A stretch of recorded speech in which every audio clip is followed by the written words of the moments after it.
وبركاته. أحييكم بتحية الإسلام تحية طيبة مباركة من عند الله تبارك وتعالى.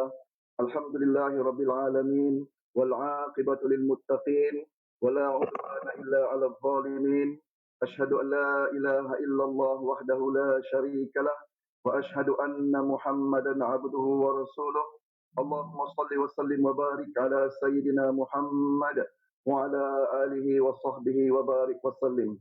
Alhamdulillah, puji syukur pada Allah Subhanahu Wa Taala kerana sekali lagi merezekikan kita, memberikan kita peluang untuk bersama-sama bersiaran ke udara melalui Facebook Live ini dalam rancangan bersama dengan Elisha Consulting dalam slot Da'i Korporat, dan tajuk kita pada petang yang penuh keberkatan di bulan Ramadan ini bertajuk SWOT. SWOT di sini bermakna sunnah wajib apa pasal terabai. Jadi untuk membincangkan topik yang telah kita kemukakan pada petang ini, Elisha Consulting amat berbesar hati kerana bersama-sama kita pada petang ini adalah Al-Fadhil Ustaz Muhammad Fahmi bin Muhammad Amin untuk sama-sama berbincang dengan kita dan mengupas tajuk yang saya rasa sangat signifikan ini sebab ianya berkaitan antara sunnah Nabi yang kita amalkan dan juga amalan, cara kita bekerja, cara kita bermuamalat dan cara kita berakhlak di tempat kerja. Jadi insya-Allah cuba sedikit tentang Ustaz Muhammad Fahmi. Apa khabar Ustaz Muhammad? Muhammad Fahmi. Alhamdulillah. Assalamualaikum. Apa khabar Ustaz? Alhamdulillah sihat. Sihat Ustaz ya, keluarga semua sihat Ustaz? Alhamdulillah semua sihat. Baik, Ustaz Muhammad Fahmi dulu asalnya adalah juga seorang imam, bekas imam di Masjid Al-Ikhlas di Seksyen 13 Shah Alam. Kemudian beliau terlibat dalam bidang korporat selama beberapa ketika dan akhirnya sekarang ni beliau menceburi bidang dakwah secara 100% penuh masa, dan beliau mempunyai klinik mengaji sendiri di Bangi yang bernama Kubak Center, dan beliau sering memenuhi tuntutan ceramah di masjid dan juga di surau, dan sekarang juga aktif berceramah melalui online dalam Facebook beliau. Alhamdulillah. Baik, Al-Fadhil Ustaz Fahmi, kita mulakan perbincangan kita pada petang yang penuh keberkatan ini. InsyaAllah Ustaz, kita tajuk kita adalah sunnah wajib apa pasal terabai, kita ringkaskan sebagai SWOT. Dan bila kita cakap pasal sunnah, ianya tak lain tak bukan, ianya berkaitan dengan batang tubuh Nabi Muhammad sallallahu alaihi wasallam. Kita sudah maklum di bulan Ramadan ini, bulan Ramadan adalah bulan Al-Quran diturunkan. Dan dalam nak menterjemahkan Al-Quran itu dalam bentuk tindakan, perbuatan dan akhlak, maka Rasulullah diutuskan. Rasulullah diutuskan untuk menterjemahkan Al-Quran dalam bentuk panduan, tindakan, amalan dan kehidupan. Dan lebih-lebih lagi, Al-Quran sendiri, Allah telah pun menggariskannya dalam Al-Quran dan telah pun memberikan seolah-olah empowerment kepada Rasulullah sallallahu alaihi wasallam daripada surah Al-Ahzab. Allah berfirman, "A'udzubillahi minasyaitonir rajim. Laqad kana lakum fi Rasulillahi uswatun hasanah." Ila akhir ayat. Sadaqallahul azim. Jadi Rasulullah itu menjadi contoh ikutan kepada kita sebagai hamba-Nya. Jadi Al-Fadhil Ustaz Fahmi, mungkin Ustaz boleh mulakan perbincangan berkaitan dengan sunnah Rasulullah sallallahu alaihi wasallam, bagaimana ianya menjadi ikutan dan juga panduan untuk kita sebagai muslim muslimat, khususnya bukan saja untuk berkeluarga, bermasyarakat, tetapi juga dalam bidang pekerjaan, pengusahawanan dan juga perniagaan kita. Dipersilakan Al-Fadhil Ustaz. Ya, terima kasih kepada Ustaz Tuan Haji Azmi untuk bersama-sama pada petang ini. Alhamdulillah wassalatu wassalamu ala sayyidina Rasulillah wa ala alihi wa sahbihi wa man wala, amma ba'd. Jadi syukur kita kepada Allah Ta'ala dapat kita bersama-sama pada petang yang berbahagia ini. Sudah berada pada fasa yang kedua kita, di fasa Ramadan yang kedua, dah nak masuk kepada yang ketiga. Mudah-mudahan kita sentiasa mendapatkan keberkatan lah daripada Allah Ta'ala berkat Ramadan ini. Begitu juga dengan para penonton kita yang berada sama-sama dengan kita pada petang ini, untuk mengambil sedikit masa untuk kita isikan sedikit dengan perbincangan, dengan kita duduk-duduk berkongsi-kongsi ilmu, sharing kita. Mudah-mudahan jadi bahagian daripada berkongsi kebaikan lah, insyaAllah Ustaz. InsyaAllah. Jadi disebut tentang sunnah Nabi SAW.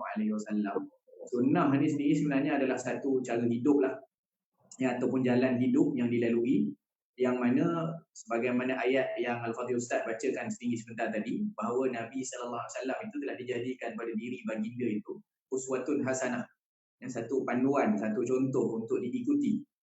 Jadi bila kita sebut sunnah ini, jalan ni satu jalan yang perlu dilalui, dan sebaik-baik jalan untuk dilalui adalah jalan yang digariskan oleh Allah Ta'ala dan juga ditunjukkan sendiri kepada kita oleh utusan Allah, iaitulah Rasulullah SAW. Dan dalam surah Ali Imran juga Allah Ta'ala menyebutkan tentang ikutan. Ikutan maksudnya jalan ini adalah satu jalan yang perlu dilalui, jalan ini adalah satu jalan yang perlu diikuti dalam segenap kehidupan kita. Sebab kita ada matlamat kita untuk kita capai, maknanya redha Allah Ta'ala dalam hidup kita. Jadi bila keadaan sedemikian, maka Allah Ta'ala berfirman dalam Quran, dalam surah Ali Imran, di mana Allah Ta'ala sebut, Qul in kuntum tuhibbunallah fattabi'uni yuhibbukumullah. Ila akhir ayat. Katakan kalau kamu cintakan Allah, maka ikut aku. Aku di situ adalah Rasulullah SAW. Jadi Allah jadikan pada diri Nabi itu contoh. Jadi maknanya mengikuti kepada satu sunnah, maknanya mengikuti jalan yang telah dilalui oleh Rasulullah SAW dalam segenap area kehidupan. Itulah yang diterjemahkan daripada Al-Quran yang diturunkan untuk jadi panduan kita. Semalam pun baru saja kita sambut nuzul Quran. Jadi penghayatan kepada Al-Quran itu sebenarnya adalah panduan hidup, manual kepada kehidupan manusia. Jadi yang menterjemahkan manual itu adalah junjungan besar Nabi Muhammad SAW. Sampai bila ditanya kepada Sayyidatina Aisyah, isteri Nabi yang tercinta radhiyallahu anha, bagaimanakah akhlak Rasulullah? Akhlak ni maknanya perangai Nabi, bagaimana kehidupan Nabi. Bila ditanya kepada Sayyidah Aisyah, maka jawab Aisyah, kana khuluquhu al-Quran. Akhlak baginda itu adalah Al-Quran. Maksudnya diterjemahkan dalam kehidupan apa yang dikehendaki daripada perkara yang Allah Ta'ala redha daripada kehidupan manusia. Jadi perkara tersebutlah yang menjadi satu titik tolak untuk kita bila disebut fattabi'uni, maka perkara pertama yang kita perlu lihat untuk meraih matlamat, untuk capai kepada matlamat tadi, untuk sampai kepada cinta Allah, redha Allah, maka yang kita lakukan adalah ikut ataupun tiru jalan hidup ataupun cara Rasulullah SAW. Jadi kita sebutkan meniru ni maksudnya kita bukan nak jadi diri orang yang ditiru. Maksudnya apabila kita meniru sesuatu, kita mengikut sesuatu, kita bukan akan jadi orang itu.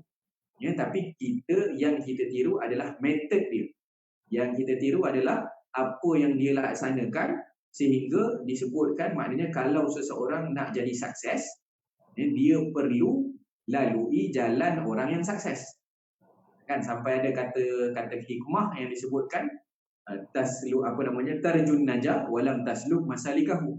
Kamu nakkan kejayaan tapi kamu tak lalu jalan orang yang berjaya. Jadi innas safinata la tajri 'alal yabas. Sesungguhnya kapal tidak berjalan atas darat. Jadi titik tolak kita pada hari ini, Ustaz, bincangan kita adalah bagaimana nak ikut sunnah Rasulullah SAW. Okay, terima kasih Ustaz. Jadi bila Ustaz sebut tadi pada soal Imran, qul in kuntum tuhibbunallaha fattabi'uni, maknanya kita kalau cintakan Allah, kita kena ikut Rasul. Tak ada cara lain dah. Kena ikut cara, kita ikut pada petunjuk juga Rasul.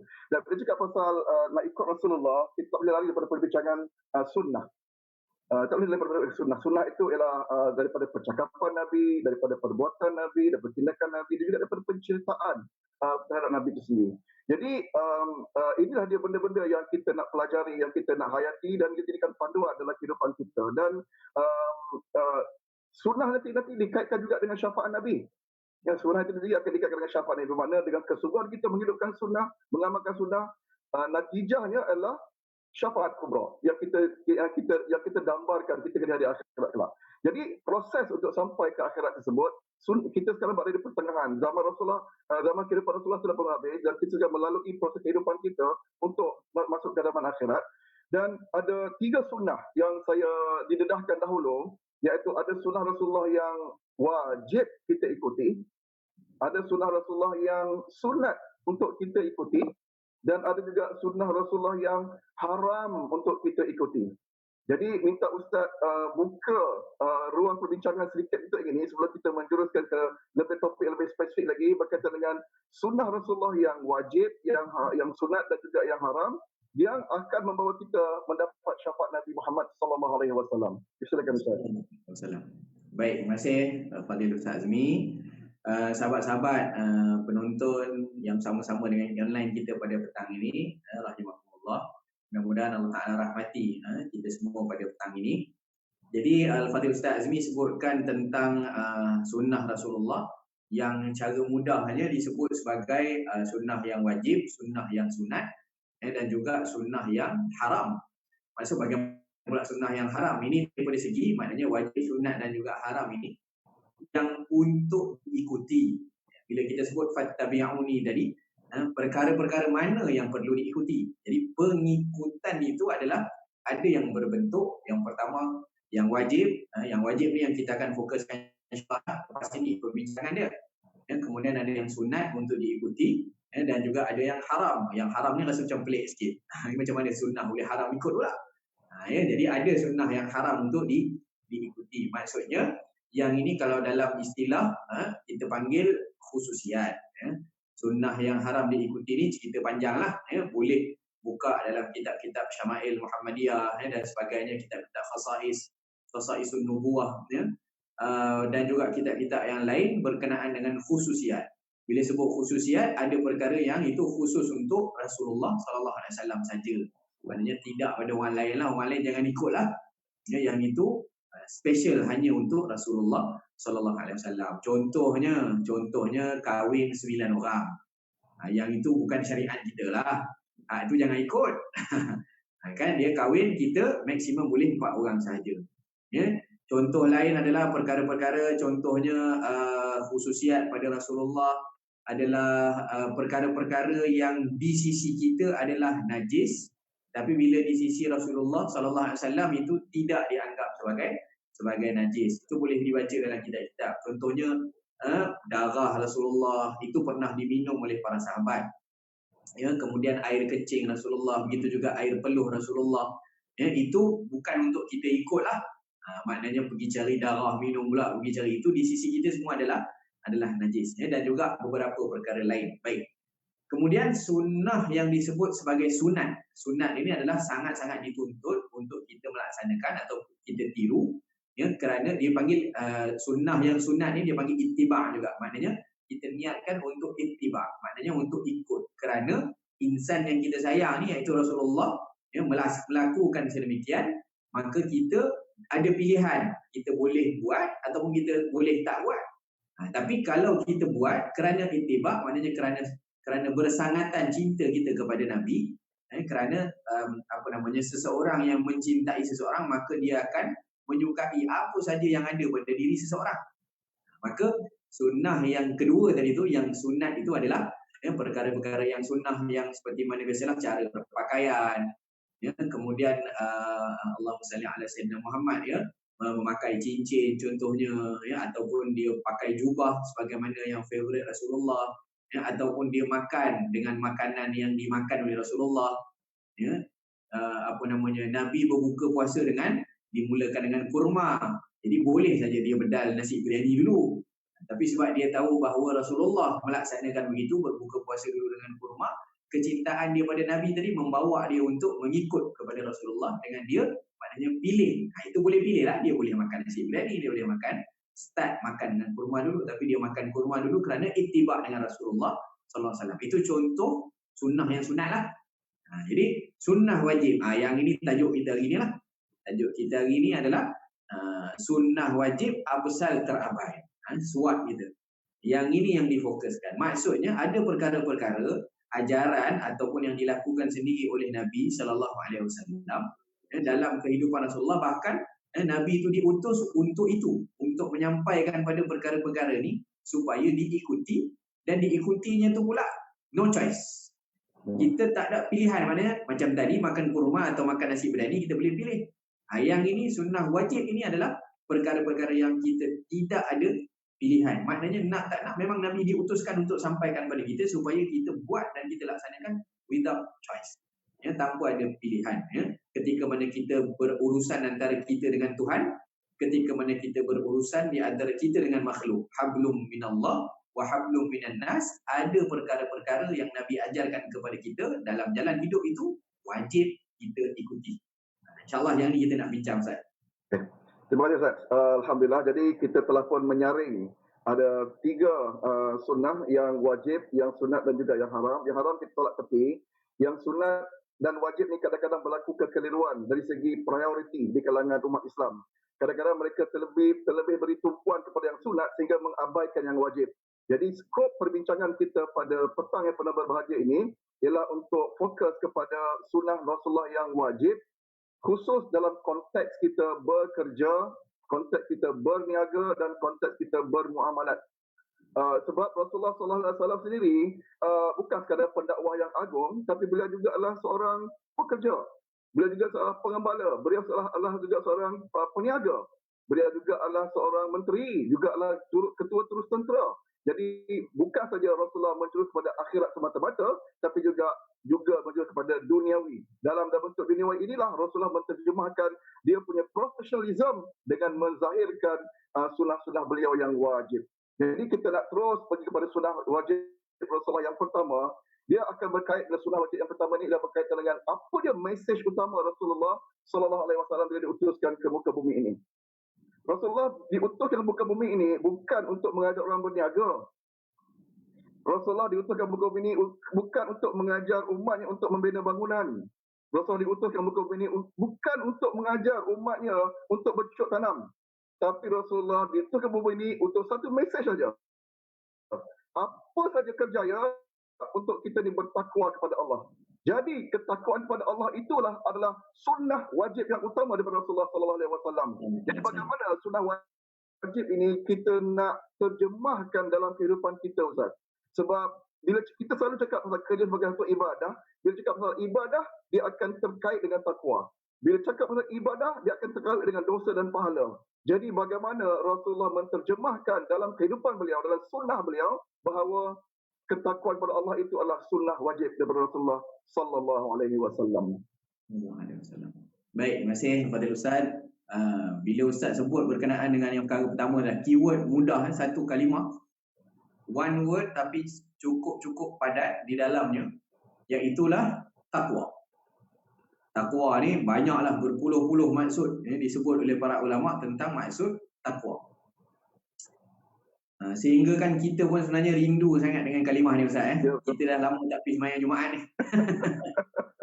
Selalu saban minggu sampai dia jadi rukun Jumaat, rukun khutbah Jumaat, Ustaz. Maknanya kalau khatib hari Jumaat tak pesan tentang kalimah ni, maknanya Jumaat hari tu tak sah. Kena tukar jadi sembahyang Zuhur je. Ya.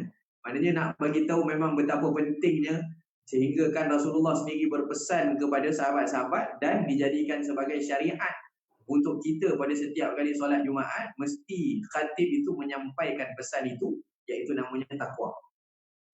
Jadi takwa ni banyak maksud. Ini adalah sunnah wajib sebenarnya yang memang Rasulullah diutuskan untuk menyampaikan kepada umat supaya jadi orang yang bertakwa. Ya, bahkan kalau kita tengok syariat puasa pun, ayat pensyariatan puasa tu di hujung itu adalah la'allakum tattaqun. Ya, mudah-mudahan kamu jadi orang yang bertakwa. Jadi takwa ni apa? Simple lah. Secara simple dia, takwa ni adalah buat yang diperintah, tinggal yang dilarang. Ya, buat yang diperintah, tinggal yang dilarang. Jadi kita dalam konteks di tempat kerja lah, di tempat kerja kita ada undang-undang yang ada. Bila kita masuk, kita sign kemasukan kita ataupun sign sebagai staff, ada persetujuan kita, ada aku janji kita, sama ada dengan kerajaan ke dengan swasta ke, di mana-mana saja kita masuk, kita ada aku janji kita untuk menuruti segala arahan yang diberikan kepada kita. Dan juga di tempat kerja kita juga ada undang-undang, ada perintah dan ada larangan. Itu di mana-mana pun sama, di mana-mana tempat. Hatta di dalam rumah kita pun, sebagai ketua keluarga, kalau kita sebagai ayah pun, ada perkara juga yang kita buat law itu, buat undang-undang itu supaya mendisiplinkan dan juga memaksimalkan apa yang kita boleh dapat daripada perkara tersebut. Ada baik dan buruk lah. Dan yang cipta manusia ni adalah Allah. Allah yang lebih tahu mana yang baik dan mana yang buruk untuk manusia. Maka didatangkan dengan syariat, didatangkan dengan perintah dan didatangkan dengan larangan. Jadi bila ada perintah dan larangan, begitu juga dalam konteks kalau kita berada di tempat kerja, macam Ustaz sebut tadi lah, bukan nak suruh buat rumah, bukan nak suruh, itu bukan tujuan utama.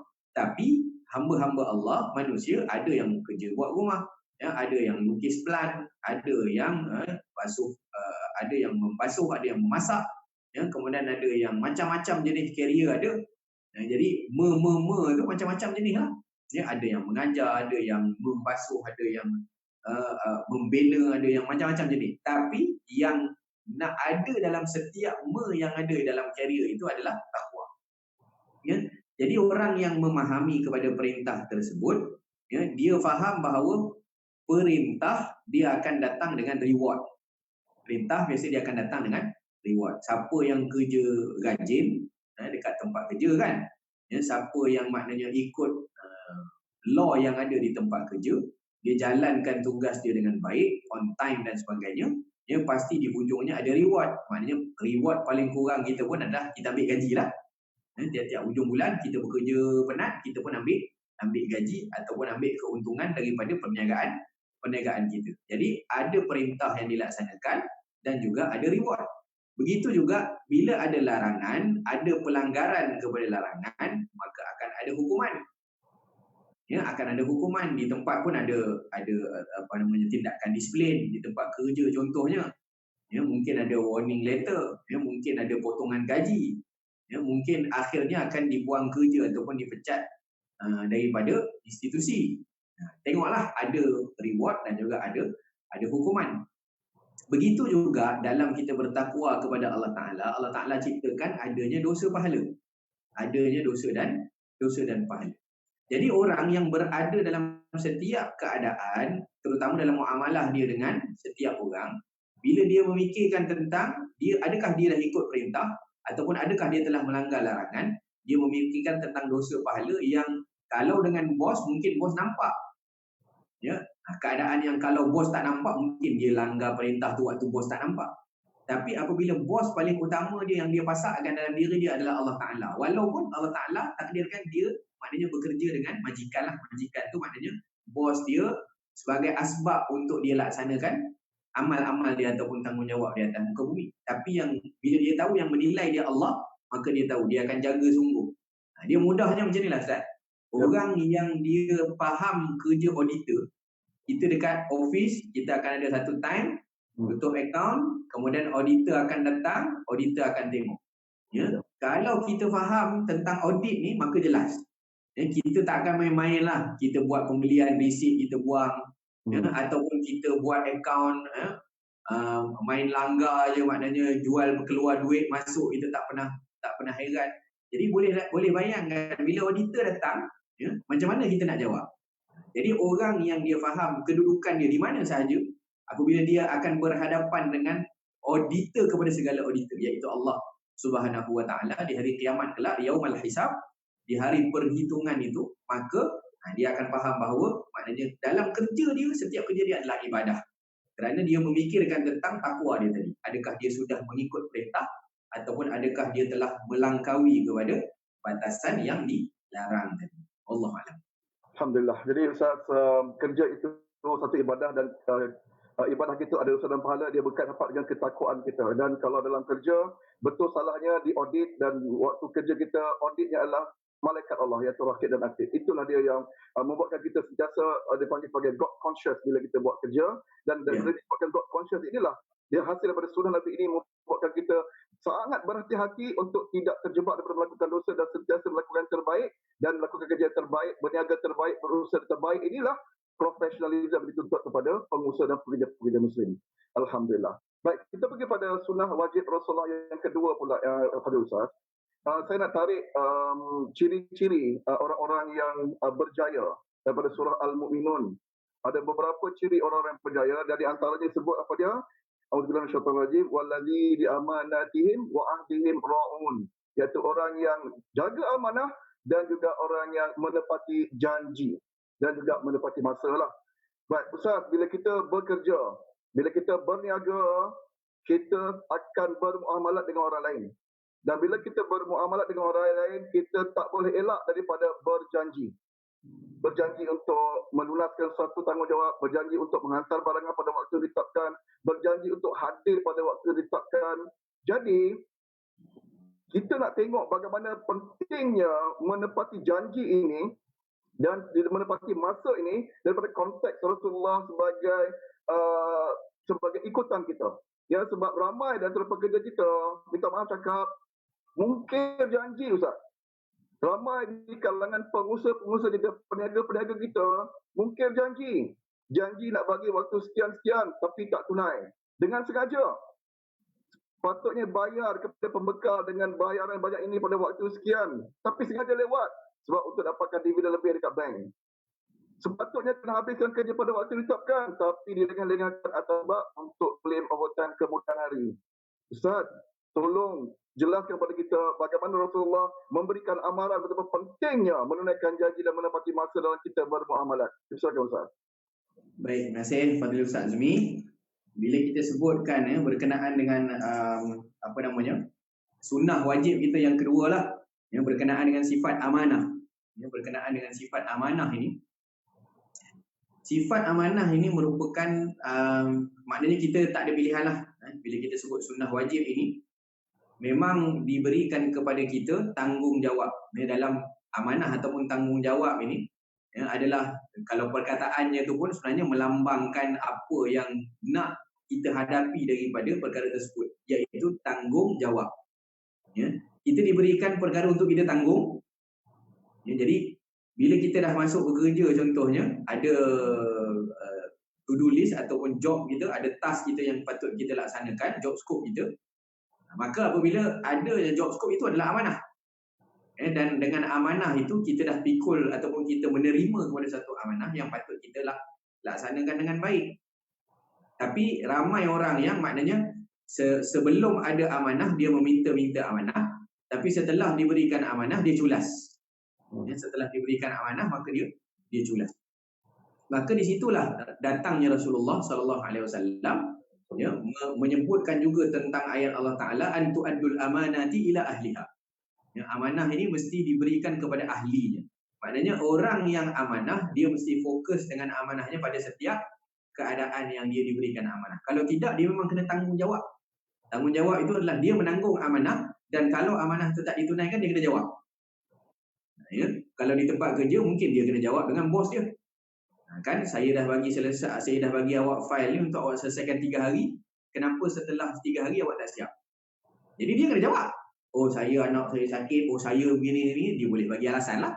Begitu juga dengan orang yang berniaga, bila dia berjanji dengan customer. Kan? Bila dia janji nak hantar barang sekian-sekian begini. Barangnya adalah sekian-sekian, tapi yang sampai adalah berbeza contohnya. Jadi ikut perjanjian asalnya yang dia beli adalah barang ini, tapi kenapa sampainya barang yang seperti ini? Jadi dia kena jawab kan. Dia akan kena jawab terhadap apa yang dia laksanakan. Jadi kita boleh petik daripada firman Allah Ta'ala dalam surah An-Nur ayat 37, Allah Ta'ala berfirman, rijalun la tulhihim tijaratun wa la bay'un an zikrillah wa iqamis salati wa ita'iz zakah yakhafuna yawman tataqallabu fihi al-qulub wal absar.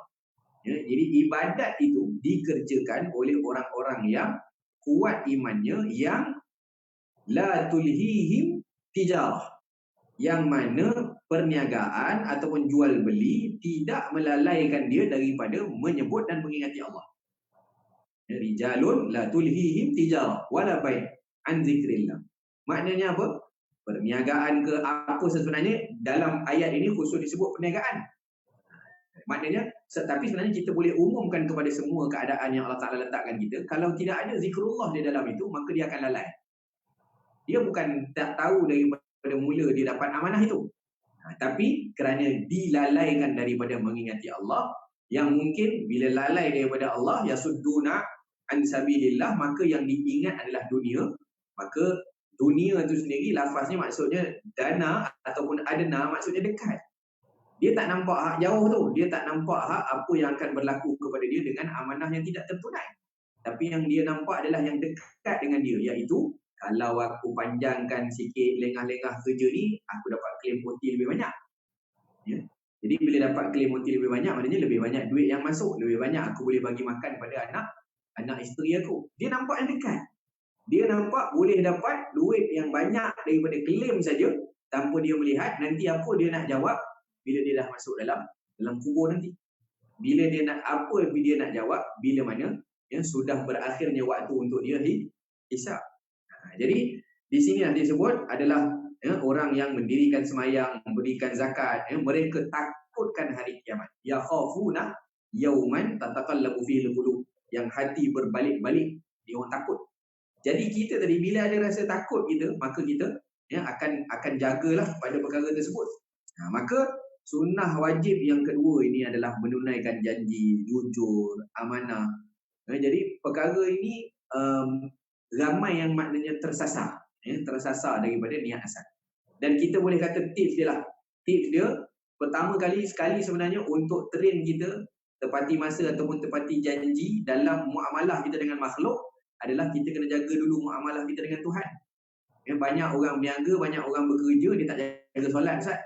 Dia tak jaga solat. Sedangkan ibadah solat itu sendiri sebenarnya adalah untuk tengok amanah kita. Allah amanahkan kita 5 kali sekurang-kurangnya sehari semalam kamu kena ibadah pada aku dengan cara solat. Jadi ada orang yang daripada situ kita boleh nampak bagaimana kesungguhan dia dengan ibadah tersebut. Dia tak jaga solat. Kan? Bila dia tak jaga. Dan saya ada seorang sahabat, Ustaz. Dia buka kedai makan.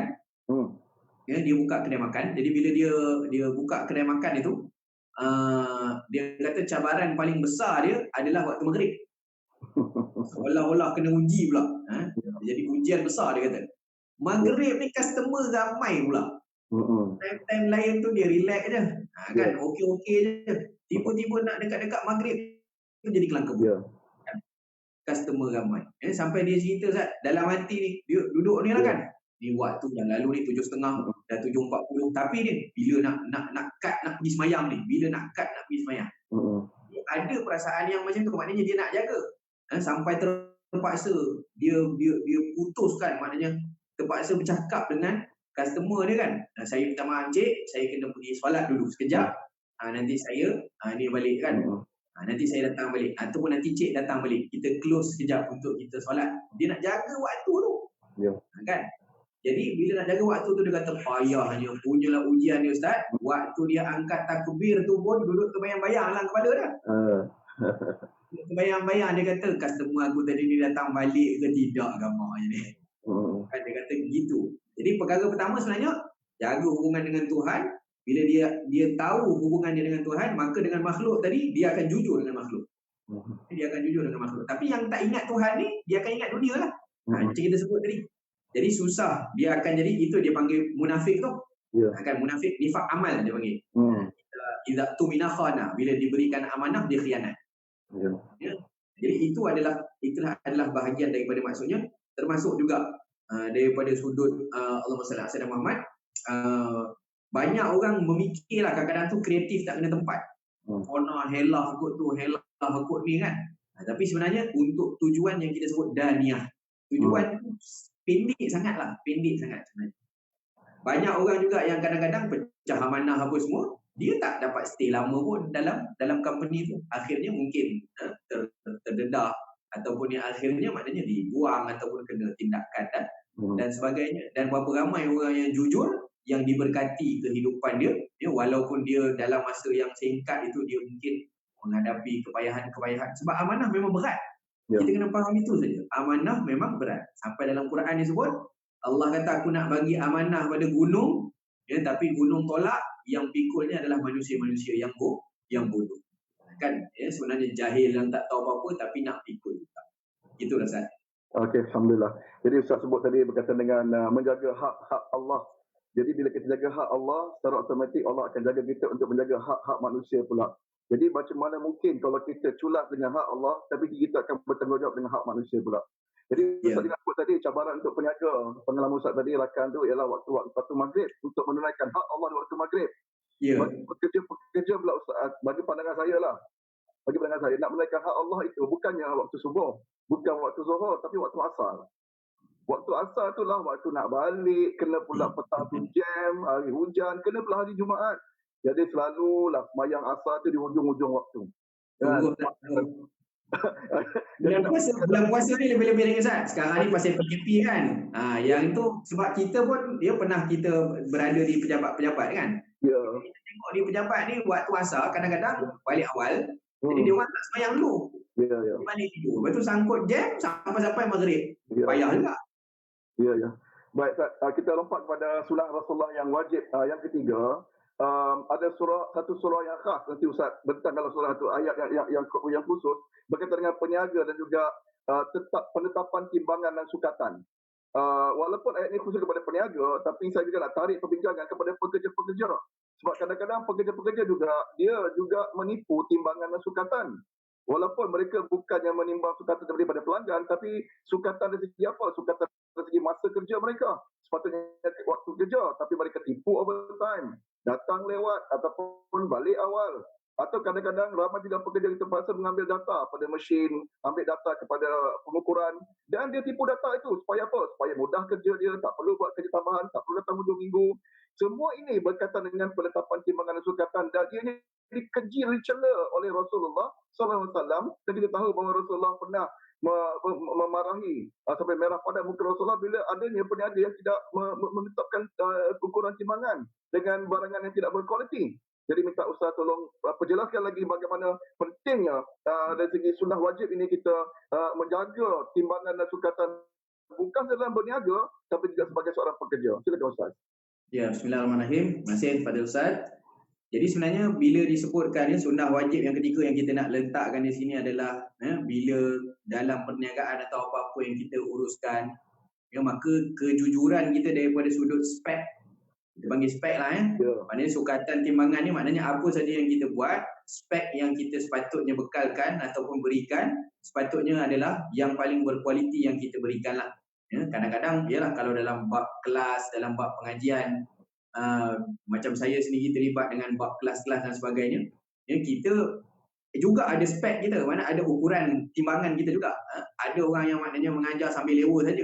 Tidak maknanya ada preparation yang diletakkan. Maknanya di situ adalah tetap juga dia dianggap maknanya culas ataupun curang dengan sukatan dan timbangannya.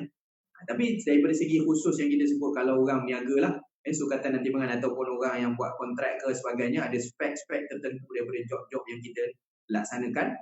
Sebenarnya bertitik tolak daripada perintah Allah sendiri dalam Quran pun, sampai diletakkan nama satu surah pun, wailul lil mutaffifin.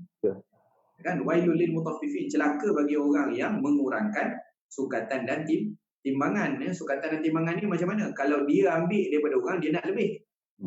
Dan bila dia yang bagi pada orang, dia bagi kurang. Kan, itu sepatutnya sebalik daripada itu. Kita yang maknanya ihsan untuk bagi lebih pada orang, kualiti yang kita janjikan adalah kualiti B, tapi yang kita berikan A, maknanya adalah lebih baik. Patutnya begitu, kan? Jadi itulah keadaan yang di mana maknanya Allah Ta'ala sampai berikan satu celaan di dalam Al-Quran, wailul lil mutaffifin.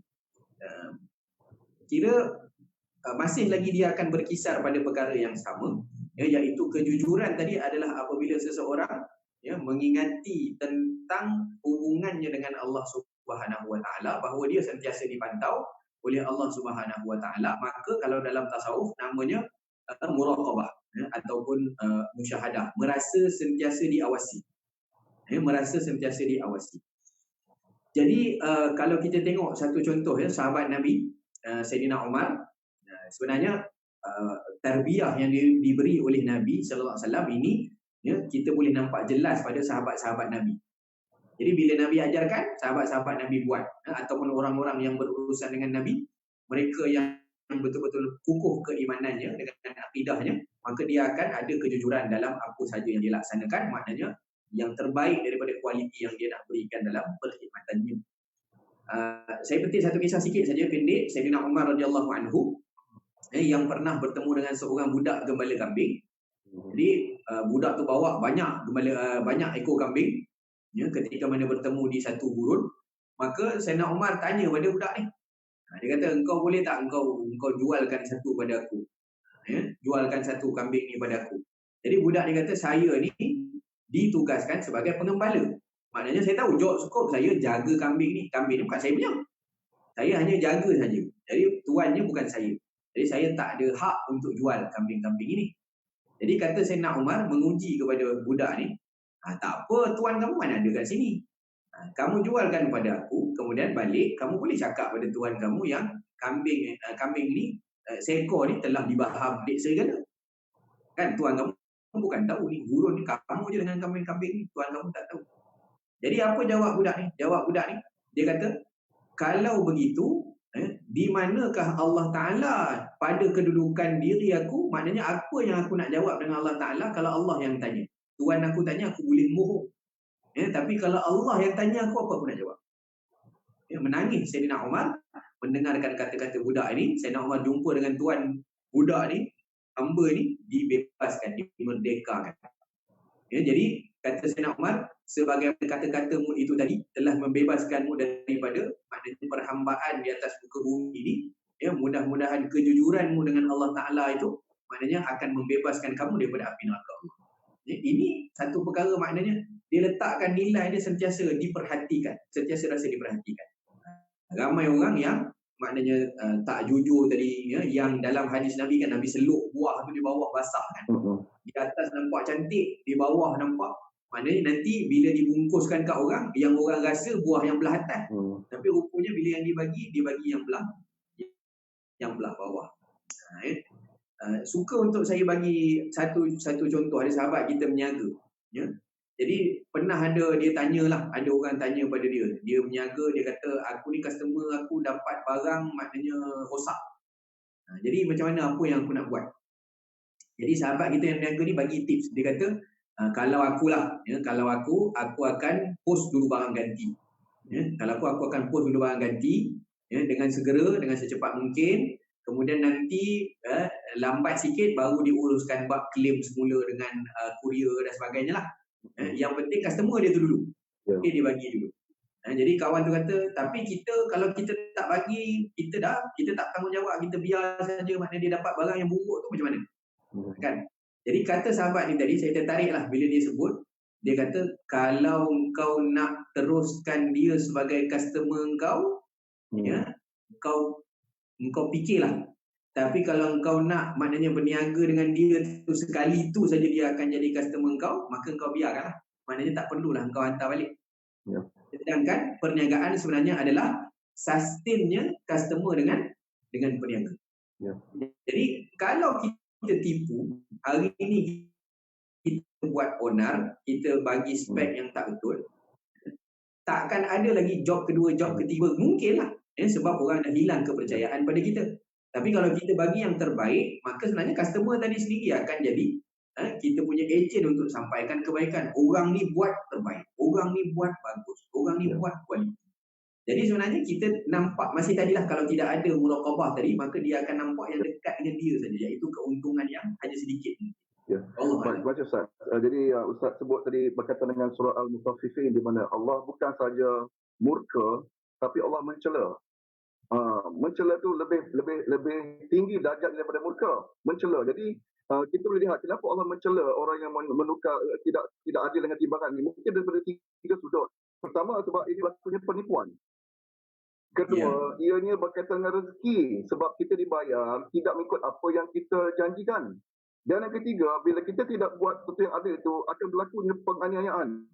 Dan dalam bentuk penganiayaan, kalau kita kita ikut spek, kalau kita buat kita ikut kontrak apa semua, berlaku penganiayaan dan mungkin boleh berlaku musibah. Bangunan boleh roboh. Kalau kita ingat dalam tahun 80-an, bila berlakunya letupan di Chernobyl, letupan loji nuklear di Chernobyl, disebabkan oleh mereka yang tidak amanah dalam kerja, tidak profesional dalam kerja.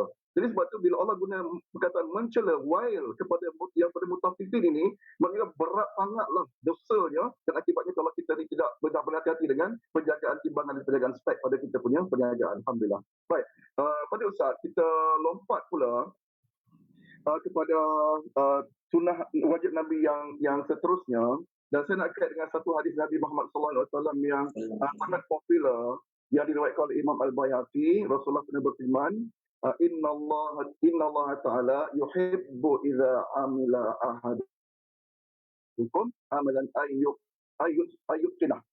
Sebenarnya Allah Subhanahu Wa Taala mengasihi seorang yang apabila melakukan satu kerja itu dia melakukannya dengan penuh ketekunan dan bersungguh-sungguh. Jadi saya nak kait perkataan bersungguh-sungguh di sini ada berbagai-bagai dimensi. Tapi saya nak kaitkan bersungguh-sungguh ni ialah dengan apa? Dengan bersungguh-sungguh buat kerja itu atas dasar ilmu yang betul, atas Ya. dasar kemahiran yang betul. Sebab kalau kita buat bekerja dengan ilmu yang tidak betul dan juga kemahiran tidak betul, akhirnya kita akan membuat kecacatan dan akhirnya berlakunya masalah efisiensi dan juga masalah productivity. Dan ilmu itu kena diperbarui. Ramai orang upgrade version dia punya laptop, dia punya software, dia punya perisai, dia punya antivirus dalam menggunakan the latest version.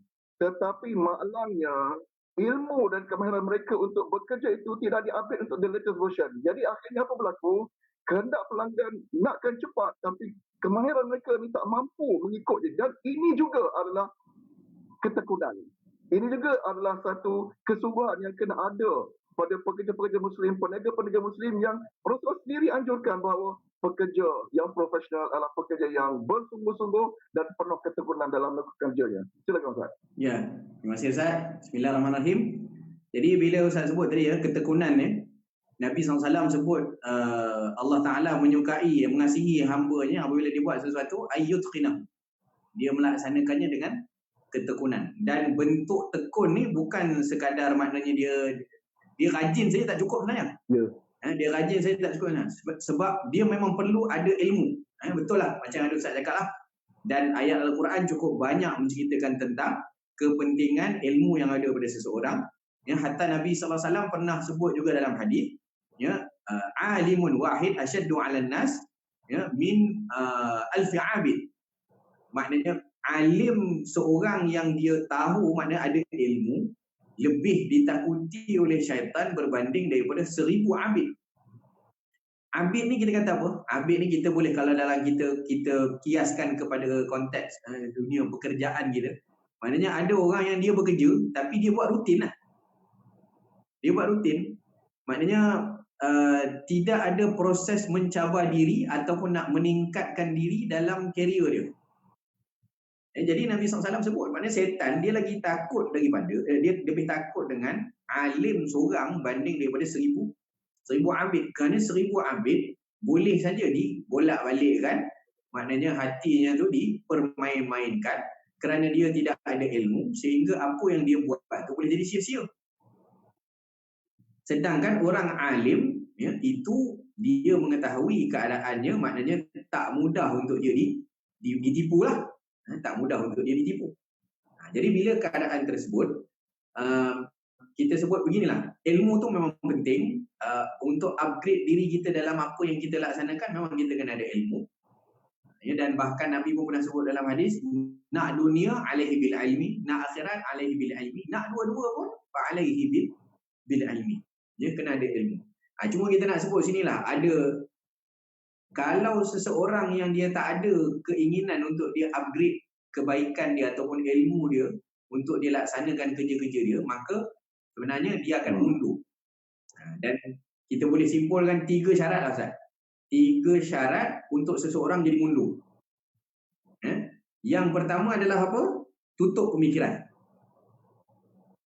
Ya, ni kalau dia buat 3-3 ni, insya-Allah mundur. Maknanya tak maju-maju ke depan. Insya-Allah mundur.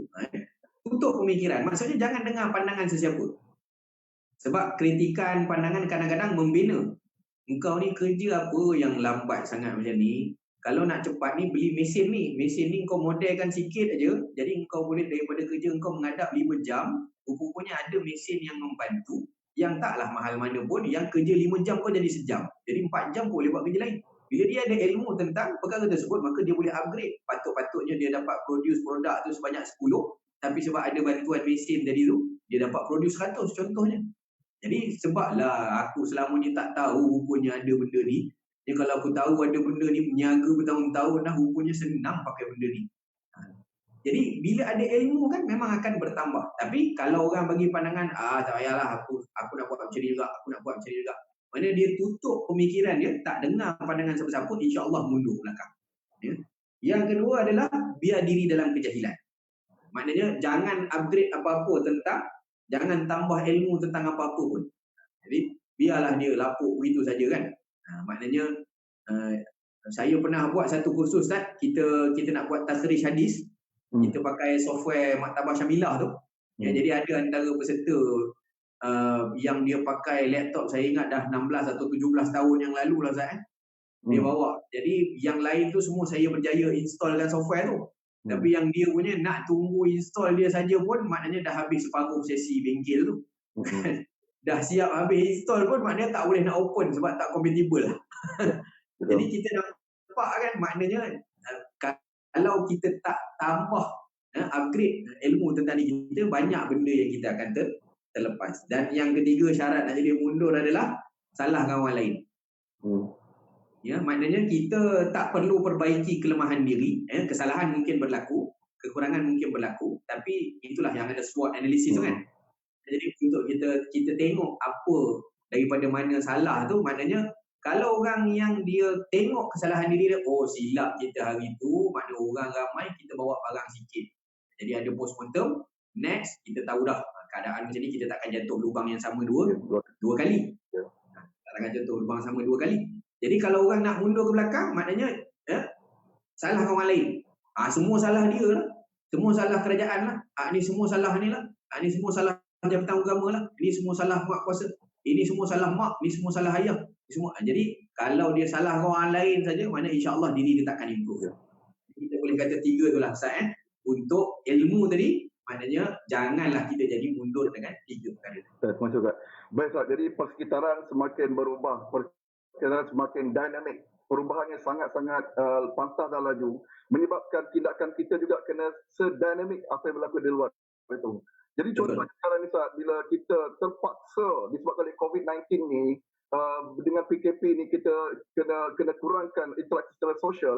Jadi kita kalau tak ada ilmu menggunakan internet, tak ada ilmu menggunakan komputer, tak ada ilmu menggunakan Facebook, kita takkan ke mana Ustaz? Dakwah takkan berkembang. Dia akan mundur ke belakang. Yang sama juga restoran. Dulu orang cakap restoran je makan di restoran. Restoran je pergi makan. Restoran je pergi makan. Sekarang ni berubah Ustaz. Di mana orang sekarang tumbuh di rumah untuk makanan sampai. Kalau tak ada ilmu menggunakan apps, bungkus ke kan, Lala Move ke, kau tak tahu guna itu dan tak tahu nak mengolah itu semua, mati ke bulu kat rumah Ustaz. jadi semua itu adalah satu yang sangat-sangat dinamik yang kita kena berikan perhatian. Baik, Ustaz, soalan yang terakhir daripada saya berkaitan dengan sunnah wajib ini, yang ini sangat penting untuk menterjemahkan image, branding dan profesionalism seorang pekerja ataupun juga organisasi, iaitu berkaitan dengan kebersihan Ustaz, kebersihan dan penampilan. Saya pernah pergi ke satu workshop pengusaha Muslim, tak nak bagi tahu kat mana lah, dan workshop itu penuh dengan titisan-titisan minyak hitam di atas lantai, warna hitam lantai tu. Saya pun cakap dengan pengurusan workshop tu, kenapa lantai warna kotor sangat ni? Tak boleh bersih ke macam workshop dekat Toyota, workshop dekat Honda, berkilat, dia kata kan. Padahal mereka orang Muslim macam kita juga, makan nasi kan, makan tempoyak, makan belacan sama dengan kita. Kenapa yang sini kotor di sana? Jawapan dia Ustaz kata kat saya, alah cik, bengkel kan, kenalah kotor, dia kata. Itu bagi dia kotor itu adalah normal. Kan? Kotor itu normal. Dia tak rasa kebersihan itu sebagai satu sunnah. Sunnah wajib pula tu. Jadi disebabkan itulah kita punya pengusaha ni, pekerja kita yang tak utamakan imej, keterampilan, kebersihan ini sentiasa nampak dalam kelas yang ketiga dalam persaingan. Tetapi yang non-Muslim yang menitik beratkan kebersihan, imej dan branding ini, kadang-kadang barangan produk standing dengan kita saja. Tapi sebab kali kebersihan mereka, imej mereka jauh ke depan dan memenangi persaingan di pasaran. Jadi Ustaz, kat mana silap, di mana kita tersilap fokus kepada kebersihan ini penting dalam kita sebagai pekerja dan juga kita sebagai pengusaha perniagaan. Silakan Ustaz. Ya, bismillahirrahmanirrahim. Terima kasih Ustaz. Kita di ujung-ujung ni, bila disebutkan antara sunnah wajib yang patut kita jaga juga adalah kebersihan. Dan Al-Quran juga merakamkan Allah Ta'ala berfirman, ya ayuhan nasu kulu mimma fil ardi halalan tayyiba. Bila disebut halal, bukan halal saja tapi halalnya lagi tayyib, maknanya bersih, penghasilannya yang baik, imejnya juga yang baik, bersihannya juga dijaga, dan selepas daripada itu ayat itu wala tattabi'u khutuwatis syaitan. Wala tattabi'u khutuwatis syaitan. Maknanya apa? maknanya yang mengikuti sebalik daripada itu untuk tidak menerapkan pada keadaan mereka dengan halal dan thayyibah ini, maka sebenarnya dia telah menuruti kepada jalan-jalan syaitan. Dan syaitan itu memang tidak akan dan dia memang adalah adu mubin, musuh kamu yang nyata, sehingga kamu tak sedar sebenarnya telah terikut-ikut kepada yang disebut tadi. Jadi macam yang Ustaz sebut, pergi kat bengkel, apa namanya, membuat alasan, sebenarnya membuat alasan, walhal boleh saja disebutkan bahawa maknanya ini adalah kebersihan yang sepatutnya saya jaga tapi saya yang culas. Sedangkan saya juga pernah pergi ke satu bengkel, orang Islam kita juga, orang Melayu kita juga, yang menyediakan servis yang cukup baik. Kan kadang-kadang kita tengok servis-servis center tu pun boleh jauh lebih baik, sampai kita dengan anak-anak kadang-kadang boleh duduk siap dia memikirkan tentang keadaan kebajikan orang-orang yang datang servis, sediakan tempat permainan lagi untuk anak-anak kita. Jadi kita tunggu servis kereta 3 jam pun kita tak rasa sangat. Kita boleh sambil buat kerja, check email di situ, di samping keadaan yang cukup selesa. Dan keadaan begini biasanya mendatangkan keselesaan orang, dan orang akan maknanya nampak keadaan itu.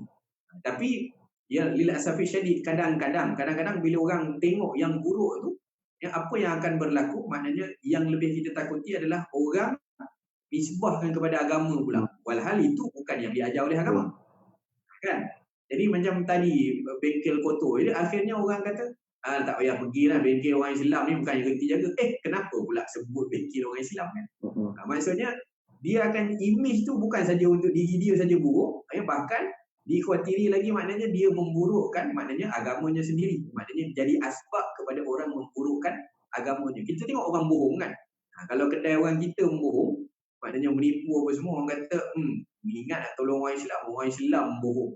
Perkataan Islam tu juga disebutkan dengan membohong, padahal Islam tak pernah menyuruh mengajar untuk seseorang itu membohong.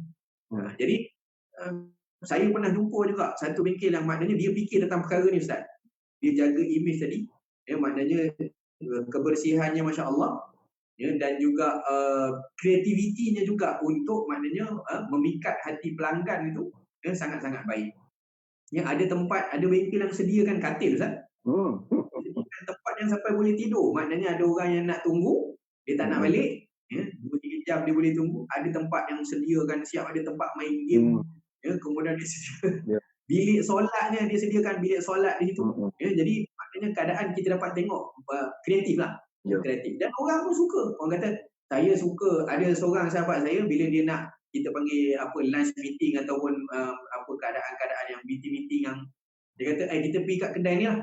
Kedai ni dia ada tempat solat dan juga maknanya selesa. Kita makan, lepas tu masuk waktu, mana kita boleh terus sembahyang di situ, dan kita boleh stay lagi beberapa jam untuk kita selesaikan meeting kita. Jadi orang pergi makan, orang jadi customer dia kerana dia sediakan perkara-perkara yang macam tu dan bersih. Ini tidaklah maknanya kita tengok kan sebahagian stesen-stesen minyak yang dia tampal, dia letak situ. Sejadah kami dibasuh setiap 2 hari contoh dia sebut kan. Jadi perkara itu adalah suatu yang kita sebut, kita pun bila nak pergi kita akan pilih tempat-tempat yang macam tu untuk kita. Dan juga saya ingat perkara yang banyak juga orang terlepas pandang adalah tandas. Sebenarnya dekat mana-mana kita anggap benda tu tak penting kan, tapi sebenarnya tandas juga adalah tempat yang penting untuk kita jaga kebersihannya. Jadi banyak sudutlah. Kalau kita nak tengok yang juga orang selalu terlepas pandang adalah PR, maknanya bagaimana cara, sebab ada satu bengkel juga yang saya pernah berurusan, maknanya komen dia memang tip-top Ustaz. Maknanya kita yang kadang-kadang masalah kita tak dapat selesai ni, kita pergi kat dia boleh, tapi yang tak tahannya hak duduk kat cashier tu. Komen dia tip-top dah, tapi yang duduk kat cashier tu, Allahu Rabbi, muka dekat-dekat malaikat maut dah gamaknya. Urat senyum dah. Urat senyum dah putus. Urat senyum dah putus. Lepas tu cakap tu pula maknanya menengking-nengking kita kan. Dia kadang-kadang tu jadi begitulah. Dah terlampau laku, maknanya orang datang cari sebab komen dia sebenarnya. Tapi yang duduk di cashier tu maknanya ada something. Dan memang ada juga saya dengar daripada sebagian customer dia, aku tak mau dah pergi kedai tu pasal aku tak tahan tengok muka makcik tu yang duduk dekat kaunter tu. Komen dia bagus, tapi yang duduk. Jadi ada benda-benda yang macam tu lah. Kita kata PR, Dia begitu juga dengan kadang-kadang kebersihan ni kita lupa juga testimoni, Ustaz. Ya, betul. Clean daripada sudut testimoni tu kadang-kadang banyak juga berlaku penipuan daripada situ. Sebenarnya nampak aja cantik tapi sebenarnya kotor. Ya. Nampak aja apa namanya burger tu tahu bertingkat-tingkat padahal bila bagi betul-betul real punya alah cenoneh. Kadang-kadang begitu. Jadi perkara-perkara ni bersih tu, clean tu juga sebenarnya daripada sudut promosi juga perlu clean, PR juga perlu clean. Di samping memang kita mengamalkan cara kerja yang bersih. Sebenarnya itulah yang dikehendaki oleh agama. Ya. Dan juga perlu clean ialah penampilan, pakaian, sungguh. Kenderaan yang digunakan, pemandu-pemandu Grab, Myka, tolong jaga kebersihan. Ya, sungguh. Sebab nanti orang masuk kereta asyik terbersih-bersih sebab kereta kita penuh habuk, tak pernah cuci kan. Contohnya. Kereta syarikat Zat, kereta syarikat sama juga. Kereta syarikat, ya, kalau tolong cuci sebab dia menambahkan image. Kita nak bila orang tengok syarikat kita, dia bersih luar dalam daripada end to end sampai driver dia nampak hebat.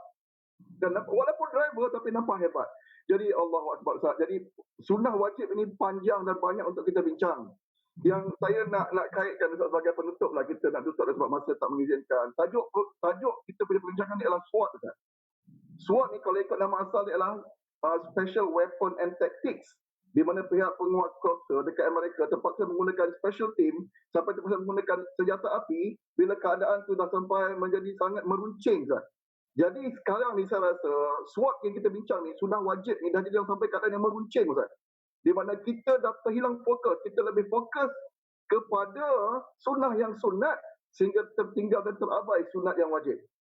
Sunnah yang wajib inilah yang kita bincang pada hari ini, iaitu berkaitan dengan menunaikan janji, menunaikan masa, menunaikan tuntutan timbangan, menjaga ilmu, kemahiran dan juga menjaga kebersihan dan image. Ini semua adalah sunnah-sunnah yang wajib yang bukan membawa kita ke belakang, bukan memundurkan kita, bukan membuatkan kita ni nampak third class. Tapi kalau kita buat sungguh-sungguh dengan ketakwaan kita yang jitu kepada Allah Subhanahu Wa Taala, Allah akan mendorong perniagaan kita, pekerjaan kita dan kerjaya kita ke arah lebih profesional dan maju ke depan walaupun dunia di luar itu penuh dengan cabaran. Ya. Terakhir sekali Ustaz, kita jadikan Rasulullah ini sebagai ikutan kita, sebagai sunnah-sunnah yang kita amalkan. Sebab apa? Kita jadikan sebagai wa ma arsalnaka illa rahmatan lil alamin. Sebab Allah Rasulullah turun itu ialah membawa rahmat pada sekalian alam. Jadi skop perbincangan kita ni ialah dalam perbincangan kita ni ialah membawa rahmat kepada apa? Kepada pekerjaan kita, perniagaan kita, perusahaan kita, dan yang mendapat rahmat ni bukan saja kita tapi juga pelanggan kita dan juga ummah akan rasa bangga mempunyai perniagaan yang cukup kuat, ekonomi yang cukup gitu, yang mereka sungguh berbangga sebab kita nakkan buy Muslim first. Yeah. Tetapi kita nak buy Muslim first itu juga dipandu dan diasaskan oleh sunnah-sunnah wajib Rasulullah SAW. Bukannya ambil shortcut, bukannya culas, bukannya potong corner sini, potong corner sana untuk dapatkan keuntungan dan juga laba yang jangka pendek yang akan menyebabkan perniagaan itu tidak kekal lama. So, kita tidak nak berlaku, kita nak ekonomi Muslim terus berkembang, profesional Muslim terus berkembang dengan berasaskan kepada sunnah-sunnah Nabi yang wajib ini insyaAllah. Alhamdulillah Ustaz, saya rasa perbincangan kita pada hari ini sekejap saja dah makan masa 1 jam. Ya, sekejap ada masa 1 jam.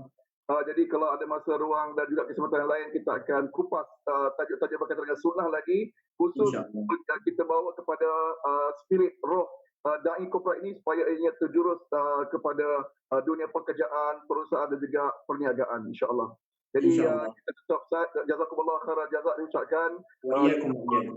Ya, kita mohon ampunan pada Allah Subhanahu Wa Taala apa saja kesilapan yang berlaku dalam perbincangan kita pada petang ini, semoga Allah ampunkan dan semoga ianya bermanfaat kepada semua dan semoga dimanfaatkan kepada semua. Jadi insya-Allah kita berdoa semoga Allah berikan kita dalam bulan Ramadan ini kekuatan yang baik, kesihatan yang baik dan selalu berikan kita istiqamah untuk menghidupkan baki-baki Ramadan lagi ini supaya kita dapat mengarungi dengan penuh kerahmatan dan pemeliharaan daripada Allah Subhanahu Wa Taala.